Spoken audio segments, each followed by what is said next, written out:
आज की कहानी तनख्वाह। शुभम माँ की हालत देखकर परेशान हुआ जा रहा था।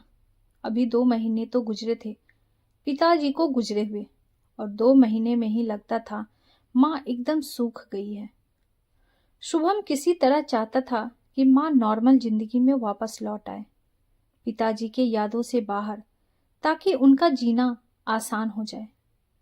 जाने वाले चले जाते हैं, लेकिन उनके साथ इस तरह जुड़े रहना जीना मुश्किल कर देता है। अतः उन यादों से बाहर ही आना बेहतर होता है।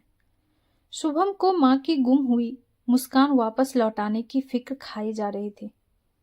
सुबह शायद माँ को कोई काम था, अतः उसने शुभम को 300 रुपये मांगे। शुभम ने बिना सवाल किए तुरंत निकाल कर दे दिए, लेकिन पता नहीं क्यों उसे देना अच्छा नहीं लग रहा था। जब तक पिताजी थे तब तक सारे खर्च माँ करती थी, कभी उन्हें शुभम से मांगने की जरूरत नहीं पड़ी, और शुभम नहीं चाहता था कि माँ उसके आगे हाथ फैलाए। पिताजी प्राइवेट जॉब में थे, अतः जो कमाया वह घर बनाने में और शुभम के ऊपर ही खर्चा कर दिए थे। इसके लिए शुभम ने अपने मन में निश्चित कर लिया कि इस महीने से जब भी सैलरी मिलेगी माँ के हाथों में दे दूंगा। माँ सारे घर के खर्चे को चलाएगी और माँ को मांगना भी नहीं पड़ेगा। और उसने ऐसा ही किया।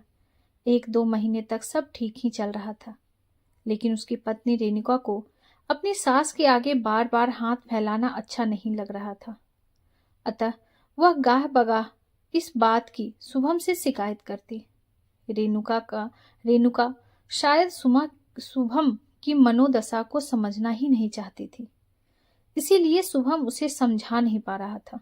आखिर एक दिन बात इतनी बढ़ गई, शुभम और रेणुका में इस बात को लेकर खूब झगड़ा हुआ और रेणुका उठकर मायके चली गई। माँ को इस बारे में पता भी नहीं चला कि आखिर झगड़े की वजह क्या है। 3 महीने हो चुके थे रेणुका को मायके गए हुए। शुभम रेणुका को समझाने में नाकाम रहा था। फिर उसने अपने साले किशोर को एक दिन फोन किया और सारी बात बताई। किशोर ने अपने जीजा शुभम को आश्वासन दिया कि बहुत जल्द आपकी समस्या का सॉलिड समाधान निकाल दूंगा। मायके में एक सुबह रेणुका सोकर उठी तो भाई किशोर और माँ के बीच में बहस चल रही थी। माँ, किशोर, क्या मैंने तुम्हें इसी दिन के लिए पाल पोस कर इतना बड़ा किया कि आज 100 रुपए के लिए बहू के आगे गिड़गिड़ाना पड़ रहा है? क्या तुम मेरी इतनी छोटी छोटी जरूरतें भी नहीं पूरी कर सकते? किशोर, देखो माँ, मैं नहीं चाहता कि मेरी पत्नी भी मुझे छोड़कर चली जाए, अतः आपको रुपए चाहिए तो आपको शोभा से मांगने पड़ेंगे। मेरी तनख्वाह की मालकिन मेरी पत्नी ही रहेगी। कहकर किशोर उठकर चला गया। लेकिन रेणुका को अपने भाई की बात बहुत बुरी लगी और उसे अपनी गलती का एहसास होने लगा कि मैंने भी तो यही किया।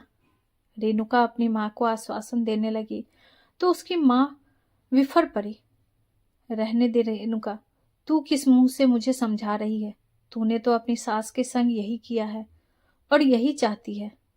तेरी भाभी ने तुझसे ही यह सीखा हुआ, वरना पहले किशोर अपनी सारी तनख्वाह मेरे हाथ में ही रखता था और पूरे घर का खर्च मैं चलाती थी, और तेरी भाभी को कभी ऐतराज भी नहीं था। पर तेरी देखा देखी मेरा घर भी बिगड़ गया।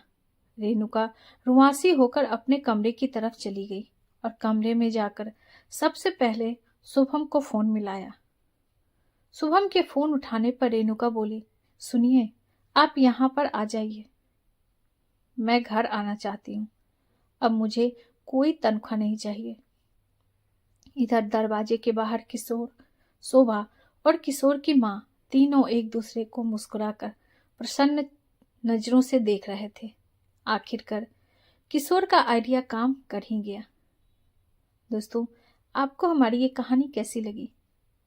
कमेंट बॉक्स में जरूर बताइए, और ऐसी ही ढेरों सारी कहानियों के लिए वीडियो को लाइक, शेयर और चैनल पर नए हैं तो सब्सक्राइब करना ना भूलें। Thank you.